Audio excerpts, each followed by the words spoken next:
So, I want to spend a little bit of time talking about the key missing piece in the development of our intuition.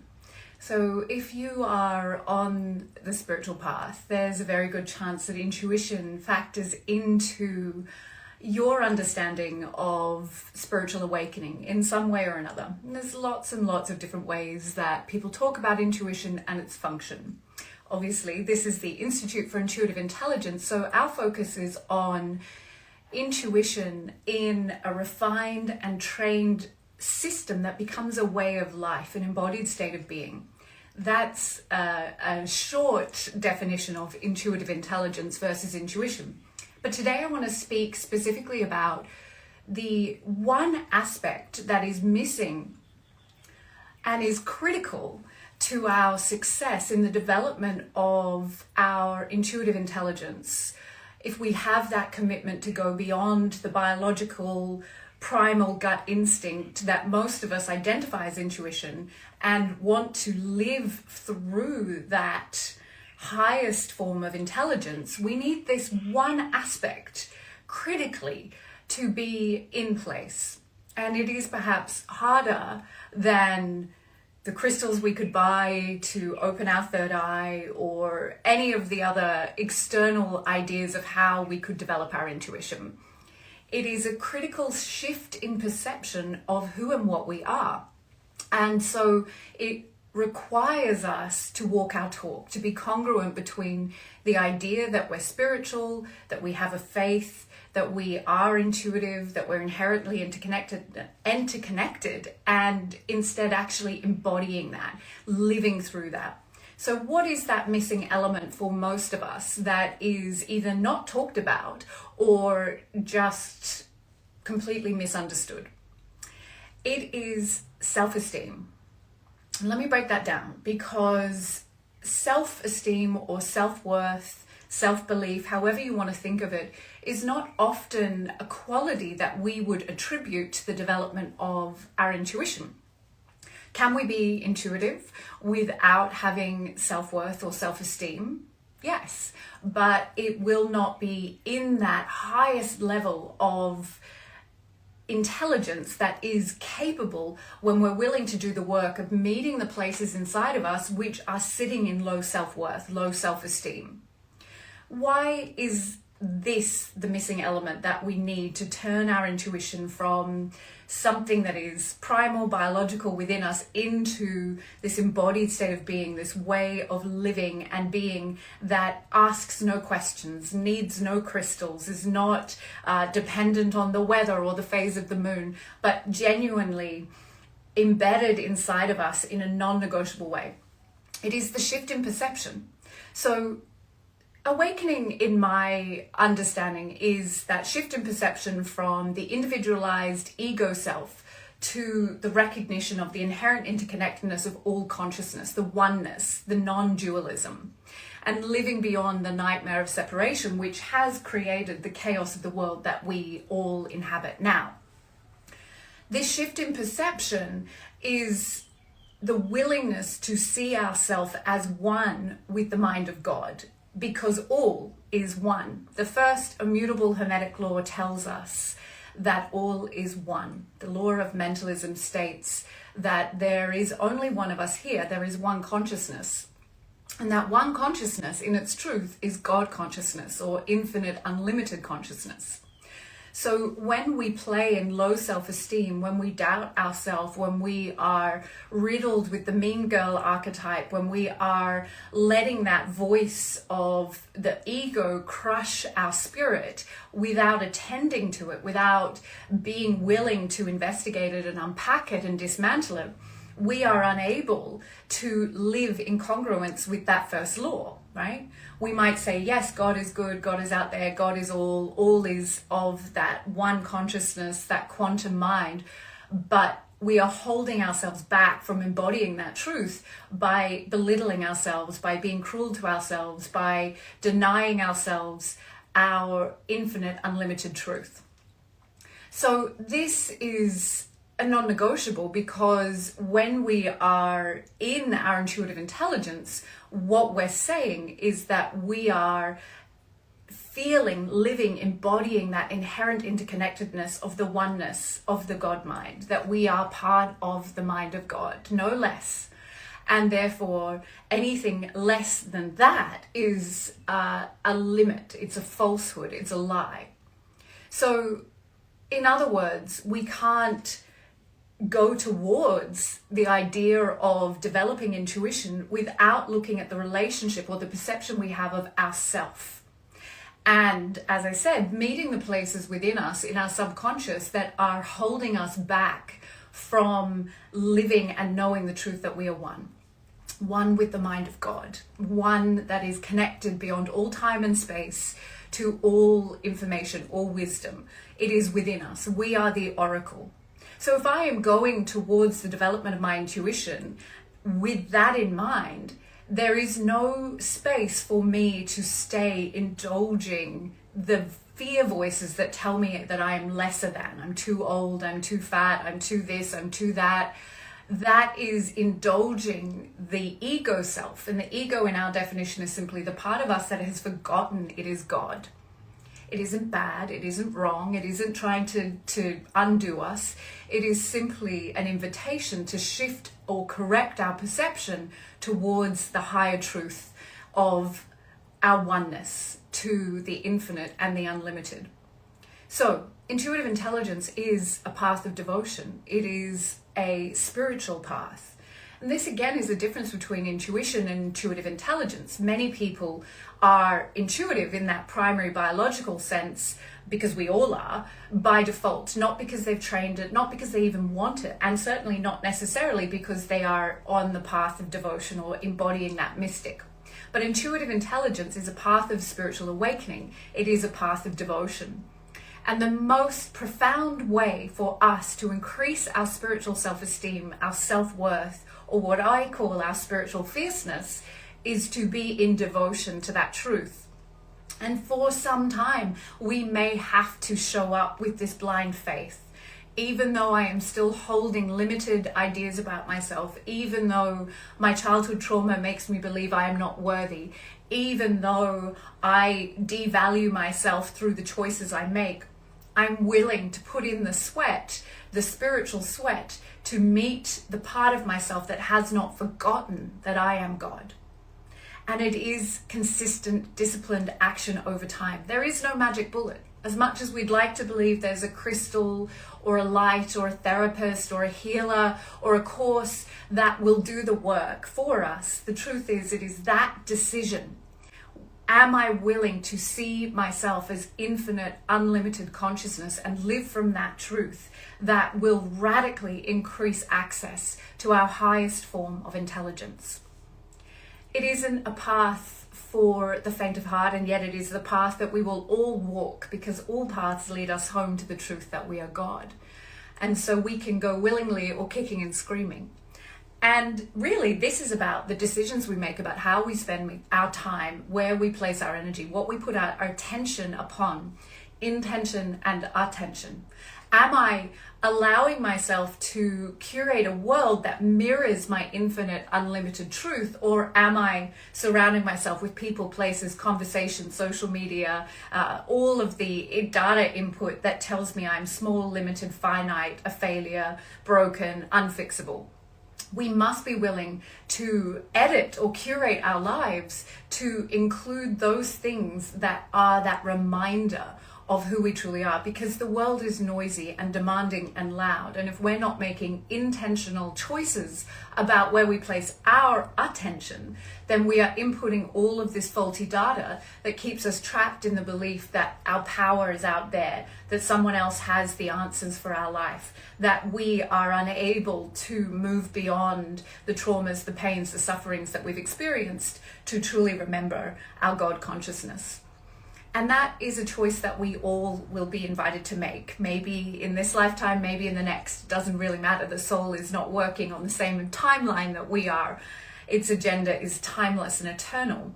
But it is a choice that will come for all of us, because it is the purpose of this life to remember that we are infinite and unlimited consciousness. So what will you do today? What is one action, one choice, one behavior change that you can invite in your life today that will align with your oneness, that will invite your intention and attention being placed upon those things, people, places, conversations that will mirror back to you the truth of your infinite and unlimited nature? It is not about big, massive changes, even though we're all addicted to the spiritual high, right? It's much easier to say, I'm going to book a 7-day retreat in Costa Rica than it is to say, I'm going to get up every day at 5 a.m. to spend 20 minutes in devotion. We get off on the highs, and cool, we need those experiences too. But it is the consistent daily actions that will bring us into our intuitive intelligence, not the, big, bold adventures that, whilst really joyful, are not giving that consistency over time. Practice, practice, practice. I say it to my students in the Institute all the time. And as boring as it is the truth. It is only through consistent devotion, that commitment to say no to the things that are no longer in alignment with your awakening consciousness, your movement towards your infinite nature. And that might be the best prompt here. What will you say no to today? What will you say no to that has been keeping you in a feeling of low self-worth, of low self-esteem, of doubting yourself? And it might be that there is a person in your life who you can no longer spend time with. It might be that there is a way that you spend your time that keeps making you feel shame and guilt. It might be that there is a behavior that you are ready to let go of that is keeping you playing small. What is one action, one tiny micro action you can take today to make that commitment to meet yourself in your intuitive intelligence, in your spiritual fierceness? And be comfortable with the discomfort in that, right? Change is uncomfortable. The ego will see it as danger and send all the signals to your nervous system to say, you are straying into foreign territory, we are not safe, come back to the comfort zone. And remember, the growth zone is that for a reason. It is an area of expansion.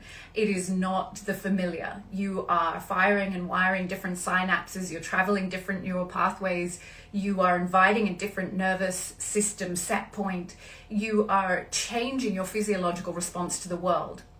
And intuitive intelligence is an embodied state of being, which means that this is the vessel into which that infinite consciousness is poured, and it must be prepared.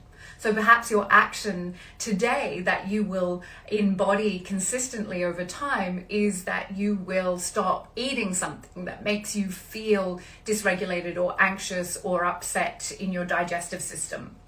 Perhaps it's simply that commitment to spend the first 5 minutes of each day attuning your attention to the things that you love and are grateful for about yourself. Perhaps it's having a way to bring in a circuit breaker when the mind wants to take you into negative self-talk. One of the things that we use all the time in the Institute is tapping. And even if you're not familiar with tapping, although there are infinite free resources out there if you go looking, just tapping on the side of the hand when a negative belief arises and saying, I now release my emotional attachment to this feeling that I am not good enough. Whatever the thing is for you, I now release my emotional attachment as you just tap on the side of the hand to this feeling of guilt and shame in my body. I now release my emotional attachment to my fear that I am not God, that I am not intuitive. I now release my emotional attachment to my fear of getting up early to do my devotion. It really doesn't matter what the fearful contracting thought is. It's the willingness to put in the circuit breaker rather than following that thought.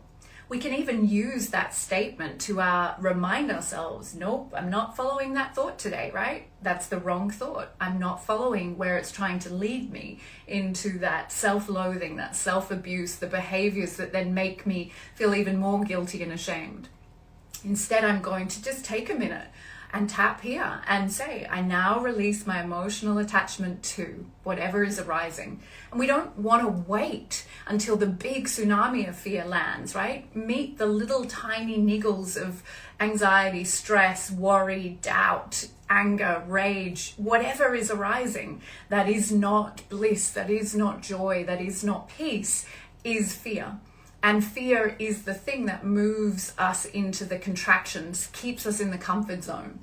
Beautifully, fear is also a messenger, right? Fear is reminding us where we have forgotten our infinite and unlimited nature. So use fear not as a way to weaponize, more self-loathing against yourself, but rather with the curiosity of, hey, there is a fear arising here that is asking for my attention, and it is encoded with information. It is a form of intuition. This is perhaps the biggest difference as to how the Institute trains intuition. We are training fear huntresses. We're training to work with fear productively, to know how to safely meet and release that subconscious fear program that is obscuring the truth of your infinite nature. Tapping is one of the simplest and most beautiful tools that we can do anytime, anywhere, any place, right? We also tap on the high heart center, which is a point that I really love, that isn't part of traditional tapping, but part of the way that the Institute works with tapping. We call it intuitive intelligence tapping. And here we are activating that connection to the heart brain that is the seat of our intuition. And it's a beautiful point to tap, or you can simply stay on the side of the hand. So all of this is an invitation for us to look at the choices that we can make, the tiny micro actions that we can commit to bring our lives into a better state of being, to be able to embody the truth of our infinite, unlimited nature. Small, tiny, consistent changes over time. As much as we're addicted to the big sweeping changes, the detoxes, the 30-day this, the whole of life things are fun and juicy some of the time, but they rarely bring that consistent change over time that is sustainable. And this sustainability is what ensures that we are refining, that we are training our intuition to the level of superpower, which is what intuitive intelligence is. And in that state, where we've shifted our perception away from negative self-talk into this rocking spiritual self-esteem or spiritual fierceness, we are then trusting our intuition, right? Because we trust ourselves, we trust our lives. Even when we do not understand, we are willing to stay in trust, not go into the cranial brain to doubt, to undermine our intuitive knowing. How many of you have said, right, I'm seriously intuitive, I get the information all of the time. What I don't know how to do is trust that information. I don't have the courage to act on it. I don't know how to back myself. And that is why this is the missing piece, right? Your intuition is guaranteed. Everyone on the planet is intuitive. It is literally built into our biology. But for it to become a superpower, a state of being that brings that endless grace into our lives, that complete sense of faith in ourselves as God, we must be willing to do the work to shift our perception.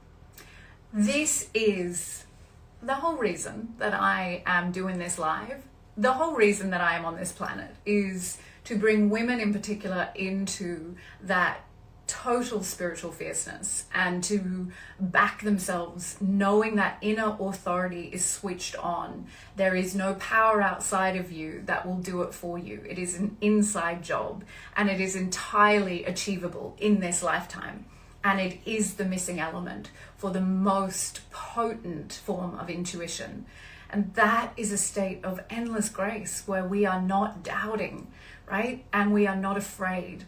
And we are not afraid of our lives. And we trust the unfolding, even if we don't understand.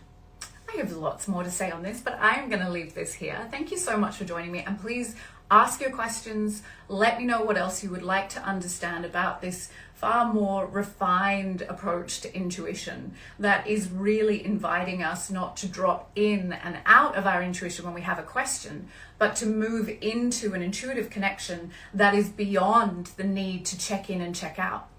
If intuition is the connection to the infinite, unlimited consciousness of all, the God mind, why would I ever want to check out of that? And there is nothing about that that leaves us vulnerable, because our intuition in its most ethical use is always for our self-knowledge, right? It is our job in the Institute to train you to trust your intuition, not to train you to do intuitive readings for other people. That is a perversion of the laws. We want to empower every individual to know that they are their own oracle. And that is and cannot be done any other way than by connecting to spiritual self-esteem, to spiritual fierceness.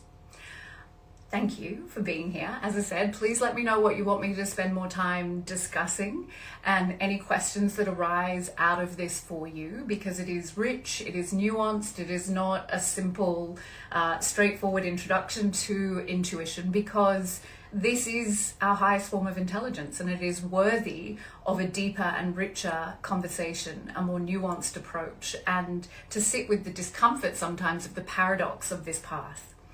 It is my absolute privilege to hang out with you. I'll be doing it more again soon, and I'll see you next time.